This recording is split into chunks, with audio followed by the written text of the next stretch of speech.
Les industries culturelles et patrimoine comme levier financier d'une entreprise. C'est autour de cette thématique que le professeur Massamba Gueye, ambassadeur émérite de la culture africaine, aura, tout au long de ce séminaire d'échange de compétences, édifié les participants. L'objectif final étant justement d'amener ces derniers, tous férus de culture, de quitter du statut d'acteur à celui d'entrepreneur culturel. L'objectif visé dans le cadre des Samba 2022 de l'atelier culture et entreprise, c'était d'amener les participants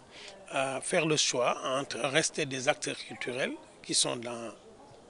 l'habillage de l'espace par des activités qui portent du sens et qui ont du sens, ou d'être carrément des entrepreneurs culturels, c'est-à-dire qui mettent en place des unités de travail dont la vocation est de se reposer sur la culture et le patrimoine pour produire des biens et donner un métier et un revenu avec des salariés en entreprise et organiser l'activité culturelle comme une activité entrepreneuriale. Ruth Mignolet-Sonzo est une jeune Gabonaise réalisatrice, cinéaste et parfois productrice.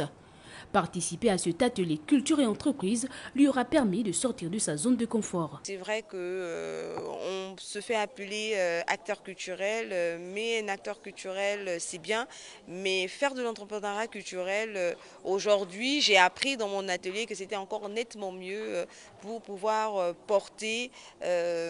créer et développer les projets ou encore les ambitions qu'on a envie de faire. Vous l'aurez compris, acteur culturel c'est bien, mais lorsqu'on ambitionne faire de l'art utilitaire à défaut de faire de l'art pour l'art, le deuxième choix devrait alors s'imposer car, comme qui dirait, l'entrepreneuriat culturel n'est ni une question de pouvoir, ni une question de savoir, c'est une question d'être.